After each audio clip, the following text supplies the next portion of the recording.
মুচমুচে আর কুড়মুড়ে বড়া বা পেঁয়াজি খেতে কার না ভালো লাগে বলেন। আসসালামু আলাইকুম everyone, welcome back to my channel. আজকের পর্বে আপনাদের সাথে শেয়ার করব মুচমুচে কুমড়া ফুলের বড়া। তার জন্য চলে গেলাম ছাদে, আর ছাদে গিয়ে আমার গাছ থেকে এই মিষ্টি কুমড়া ফুলগুলো তুলে নিয়েছি।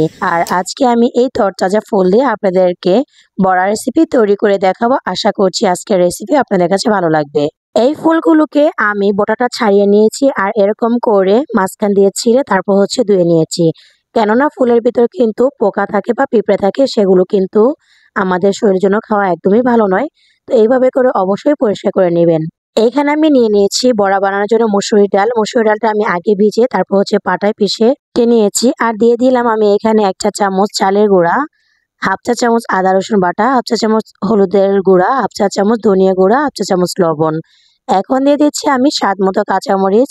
আর এখানে দিয়ে দিচ্ছি আমি 1/3 কাপ পেঁয়াজ কুচি। পেঁয়াজটা একটু মিহি কুচি করে কেটে নিয়েছি। এখন আমি এই সবগুলো উপকরণ মিশিয়ে নিচ্ছি। এখানে চালের গুঁড়া অবশ্যই দিবেন। যদি চালের গুঁড়া না থাকে সেক্ষেত্রে ডালের সাথে কিছুটা চাল ভিজিয়ে তারপর বেটে নেবেন। চালের গুঁড়া দেওয়ার কারণে কিন্তু ডালের বড়াটা বা কুমড়ো ফুলের বড়াটা অনেক বেশি ক্রিসপি হবে। এই পর্যায়ে মাখানো শেষ আমার। এখন আমি দিয়ে দিয়েছি কুমড়ো ফুলগুলো আর দিয়ে দিলাম ধনিয়া পাতা। কুমড়ো ফুলগুলো আমি ছোট সাইজ করে কেটে নিয়েছি। এখন আমি কুমড়ো ফুলগুলো ভালো করে হাতের সাহায্যে চেপে চেপে মেখে নিচ্ছি, এতে করে ডালের সাথে সম্পূর্ণ ফুলটা মিশে যাবে। ধনে পাতা থাকলে দিবেন, না থাকলে স্কিপ করতে পারেন, তবে দিলে কিন্তু ফ্লেভারটা অনেক বেশি ভালো আসবে। এইভাবে করে সবগুলো উপকরণ আমি হাতের সাহায্যে মিশিয়ে নিচ্ছি। যখন একটু আঠালো হয়ে গিয়েছে এই পর্যায়ে আর মাখতে হবে না। চলুন তাহলে বড়াগুলো ভেজে নেই। এখানে একটা ফ্রাই প্যান গরম করতে বসিয়েছিলাম।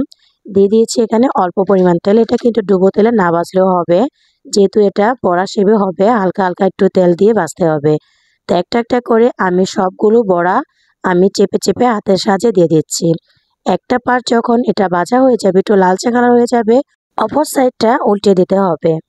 আর চুলার আঁচ অবশ্যই মিডিয়াম টু লো আঁচে রেখে বড়াগুলোকে সামনে দাঁড়িয়ে অবশ্যই উল্টিয়ে পাল্টিয়ে ধৈর্য সহকারে ভেজে নিতে হবে। একটু চুলার আঁচ যদি বাড়িয়ে দেন তাহলে উপরটা কালা চলে আসবে ঠিকই, কিন্তু ভিতরটা কাঁচা থাকবে আর এই বড়াগুলো ক্রিসপি হবে না। আর এই বড়াগুলো কিন্তু ভাতের সাথে খেতে বেশি মজা হয়, তবে এটা খালিও খেতে পারেন, কোনো সমস্যা নেই। এই বড়াগুলো কিন্তু সন্ধ্যার নাস্তায় বা ভাতের সাথে সকালের নাস্তায়ও খেতে পারেন, কোনো সমস্যা নেই। তো এইভাবে করে লাল লাল করে আমি এখন বড়াগুলোকে ভেজে তুলে নিচ্ছি। এইভাবে করে তেল ঝরিয়ে আমি সবগুলো বড়াই তুলে নিচ্ছি। এইভাবে করে একদিন এরকম কুমড়া ফুলের বড়া বানিয়ে দেখবেন, খেতে কিন্তু ভীষণ রকমের মজা হয়। সামনে যেহেতু শীতের সিজন, আর এই সিজনটাতে কিন্তু কুমড়া ফুল বাজারে অ্যাভেলেবেল পাওয়া যায়। চাইলে আপনারা এরকম কুমড়া ফুলের বড়া বাসায় বানিয়ে খেতে পারেন। তো এই তো তৈরি হয়ে গেল আমার মসুর ডাল দিয়ে কুমড়া ফুলের বড়া। আর বড়াগুলো কিন্তু অনেক বেশি ক্রিসপি ছিল, দেখে নিশ্চয়ই বুঝতে পেরেছেন।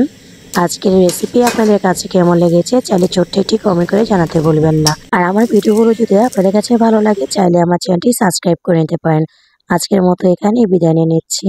ভালো থাকবেন সবাই, সুস্থ থাকবেন। আল্লাহ হাফেজ। আসসালামু আলাইকুম।